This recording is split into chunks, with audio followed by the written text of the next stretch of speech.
Hi friends, நான் இன்றைக்கி vegetable biryani செய்ய போகிறேன். ஏன்னா இன்றைக்கி சாட்டர்டே ஆச்சா, காலையில் வீடியோ போடலை. எல்லாம் கொஞ்சம் எதிர்பார்த்துருப்பீங்க. காலையில் கொஞ்சம் டைம் ஆகிட்டு, அதனால போடலை. இப்போ இந்தியா கேட் அரிசி தான் வச்சுருக்கேன். நான் வெஜிடபிள்ஸ் பிரியாணி செய்யலான்னு இந்த அரிசி வந்து 1.5 டம்ளர் போட்டிருக்கேன். ஆனால் நீங்கள் களையும் பொழுது இப்படி களையும் போது இப்படி அழுத்தி களையக்கூடாது. அழுத்தி களையாமல் போலாக அப்படியே களையணும். ஏன்னா அரிசி நொறுங்கிடும். நமக்கு மெயின் வந்து அந்த நீட்டமாக உள்ளது தானே. ஹாய் கைஸ், குக்கர் வச்சுருக்கேன். அடுப்பில் நெய் ஊற்றிக்கிறேன். நெய் காயட்டும். பாருங்க, கேரட்டு, தக்காளி, வெங்காயம் 1 டம்ளர் தானே செய்ய போகிறேன், அதனால் கொஞ்சமாக தான் வச்சுருக்கேன். வெங்காயம், தக்காளி, பீன்ஸு, கேரட்டு, பச்சை மிளகாய் வச்சுருக்கேன் தேவையான அளவு. இது காராமணி பயிர் வச்சுருக்கேன், நல்லா ஹெல்த்தி. காராமணி பயிர் பட்டாணிக்கு பதிலாக செய்யலாம், அதனால் அது வச்சுருக்கேன். புதினா, கொத்தமல்லி வச்சுருக்கேன். இதில்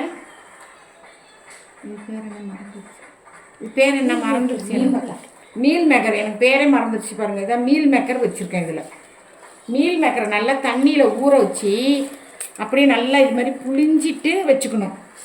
புளிஞ்சிட்டு வச்சுக்கிட்டோம்னா நல்லாயிருக்கும்.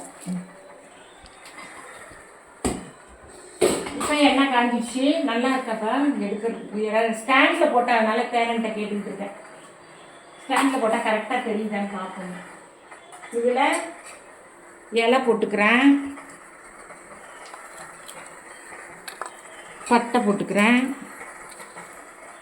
ஒரு ஸ்டார் இது போட்டுக்கிறேன். கடல் பாசி மஸ்ட்டாக போட்டுப்பேன் நான், ஏன்னா கடல் பாசி வந்து ஒரு ஸ்மெல்லு கொடுக்கும். கிராம்பு 2 போட்டுக்கிறேன்,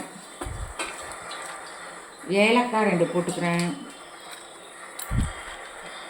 அந்த பிரியாணி இது என்னவோ சொல்லுவாங்க, இது எனக்கு மறந்துருச்சு. எனக்கு என்னவோ மறந்து போயிடுது. இதுக்கு இந்த பிரியாணிக்கு போடுறது கொம்பு மாதிரி இருக்குது, அதை போட்டுக்கிறேன். சாரி டு சே திஸ், எனக்கு மறந்து போயிடுது. வெங்காயம் ஊற்றிக்கிறேன். வெங்காயம் ஊற்றி அதை போடுறது சொல்லி வெங்காயம் ஊற்றிக்கிறேன். நல்லா இது வெங்காயம் வந்து பிரியாணிக்கு வந்து நல்லா முருக வறுத்துக்கணும். முருக வறுத்தாதான் அவங்களுக்கு பிரியாணி நல்லா வாசமாக இருக்கும். அதனால் பாருங்கள், வெங்காயம் நல்லா முருகிட்டு முருகணுன்னே தக்காளி போடுறோம். தக்காளி போட்டவுடனே என்னோட மெத்தேடு, தக்காளி போட்ட உடனே இஞ்சி பூண்டு பேஸ்ட்டு போடுவேன். போட்டேன், போட்டு நல்லா வதக்கணும். பச்சை மிளகா போட்டுக்கிறேன், வதக்குறேன். நல்லா வதக்கிட்டேன். நல்லா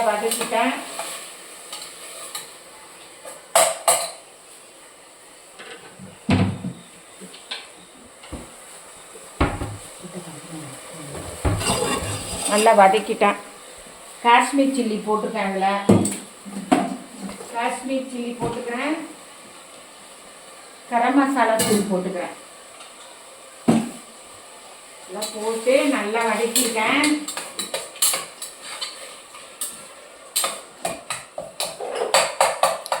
நான் கொஞ்சம் மஞ்சள் பொடி கூட போட்டுப்பேன். எல்லாம் போட்டு வதக்கிட்டேன். இதில் நம்ம காய்கறியை இப்போ சேர்த்துக்கிறோம். காய்கறிலாம் போட்டுக்கிறோம்.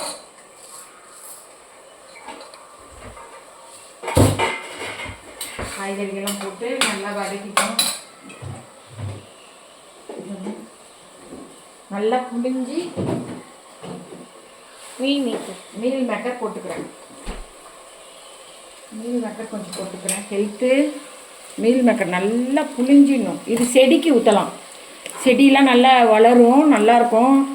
இது வந்து செடிகள் வீட்டில் இருந்தால் மீல் இது மணி பிளான்ட்லாம் இருந்துச்சுனாக்கா நீங்கள் மணி பிளான்ட்டில் இது போடலாம். இது தண்ணி ஊற்றலாம். பாருங்கள், போட்டிருக்கேன். எல்லாம் நல்லா வதங்கி பாருங்கள், எல்லாம் நல்லா வதங்கி வந்துருச்சு. ஓகேவா, நல்லா வதங்கி வந்துருச்சு பாருங்கள்.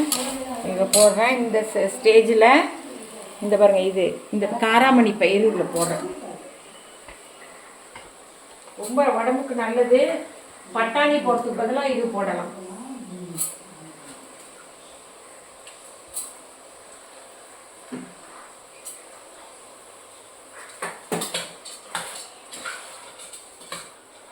ஒன்றும் டேஸ்ட் எல்லாம் மாறாது, நல்லா இருக்கும். பட்டாணியை விட இது ஒரு டேஸ்ட் கொடுக்கும். வெந்து போயிடும், ஊற வச்சு போட்டோம்னா வெந்துடும். இதில் 2 வகை இருக்குது. இந்த வெள்ளையாக இருக்கிறது நல்லா வெந்துடும். வெந்த உடனே நம்ம தண்ணி வந்து 1 டம்ளர் அரிசிக்கு 1.5 டம்ளர் தண்ணி ஊற்றினா போதும். இதில் 1.5 டம்ளர் தண்ணி ஊற்றுறேன்.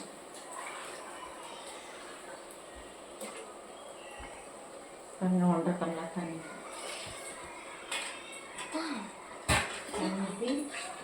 நல்லா மிக்ஸ் பண்ணிட்டேன்.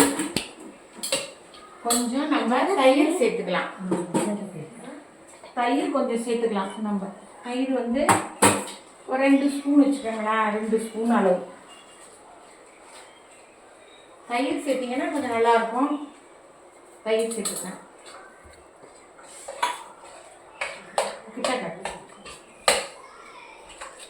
தயிர் சேர்த்துருக்கேன், தண்ணி சேர்த்துட்டேன். நம்ம இதில் பாதி புதினா போட்டுடுறோம். புதினா தான் பிரியாணிக்கு ரொம்ப டேஸ்ட்டு, ஸ்மெல்லு கொடுக்கும். அதில் பாதி கொத்தமல்லி சேர்த்துக்கிறேன். சேர்த்துக்கிட்டு நல்லா கிண்டிடுவோம்.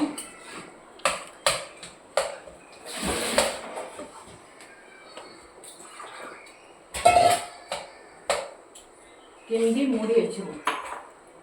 மூடிட்டோம். அந்த வெஜிடபிள்ஸ், அந்த பயிர் எல்லாம் வேகணும். கொஞ்சம் வேகட்டும். நம்ம அப்புறமேல இது போட்டோம். சும்மா வச்சு கைஸ் விசில் ஒரு விசில் விட்டுருக்கேன், வந்திருக்கு. இப்போ பாருங்கள் எப்படி இருக்குன்னு.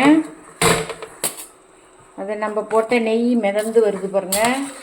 இதெல்லாம் பாருங்கள், இந்த பருப்பெல்லாம் கூட இங்கே இருங்க, தெரியுதா? நல்லா வெந்துருச்சு. இந்த காயெல்லாம் நல்லா வெந்துருச்சு. இப்போ இந்த ரைஸ் நம்ம போட போகிறோம்.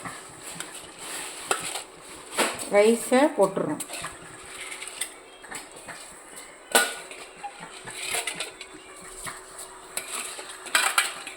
ரைஸை போட்டு என்ன செய்வோம், தண்ணி கொஞ்சம் வடிச்சுப்போம். ரைஸை போட்டு கலந்து மறுபடியும் மூடி வச்சிடும். இப்போ நல்லா அரிசி போட்டுட்டோம். அரிசி ரொம்ப உடையாமல் கிளறணும். பாசுமதியில் அதான் மெயின். இப்போ போட்டோம், கரெக்டாக இருக்கும். இப்படி இருக்குன்னு நினைக்காதீங்க. ஒரு விசில் வந்தோன்னே நிப்பாட்டிக்கலாம். ஏன்னா பாசுமதி நல்லா ஊறி இருக்கு. இப்போ மூடிடுவோம். மூடி விசில் போடுறோம். கைஸ் விசில் வந்துட்டு, ஒரு விசில் வந்துட்டு இப்போ எடுக்கிறேன். இங்கே பாருங்கள், இங்கே பாருங்கள், செம்மையாக வந்திருக்கு பிரியாணி. நானே பயந்துட்டு இருந்தேன், நம்ம ரொம்ப பில்டப் கொடுக்குறோம் எப்படா இருக்க போகுதுன்னு. சாதம் கொல்லையெல்லாம் நல்லா வந்திருக்கு பாருங்கள். இப்போ இந்த அவ்வளோதான், பிரியாணி ரெடி ஆகிடுச்சு. நம்ம வந்து இதில் இந்த கொத்தமல்லி புதினா நிறையா போடுங்க, நல்லாயிருக்கும் பிரியாணி. அதெல்லாம் புதினாலாம் சேர்த்து நல்லா இதாகிடும், அப்படியே உங்களுக்கு மடங்கி போயிடும். அப்படியே என்ன சொல்கிறது, அது புதினா வந்து இதாகிடும். அவ்வளோதான், பிரியாணி ரெடி. அவ்வளோ ஈஸியாக பண்ணிட்டேன் பார்த்தீங்களா? நீங்களும் உங்கள் வீட்டில் ட்ரை பண்ணுங்கள், செய்யுங்க. வேணால் நெய் ஊற்றிக்கலாம், போதும். வேணால் நெய் ஊற்றிக்கலாம். இங்கே பாருங்கள், ஒன்றும் எப்படி இருக்குது பாருங்கள். ஒரு அரிசி எவ்வளோ பெருசுன்னு பாருங்கள். பாருங்க, ஒரு அரிசி, நீளமான அரிசி எடுத்து காமிக்கிறேன். இந்த பாருங்க எப்படி இருக்குது பார்த்தீங்களா? அரிசிலாம் அப்படியே செம்ம பெருசாக இருக்கும்.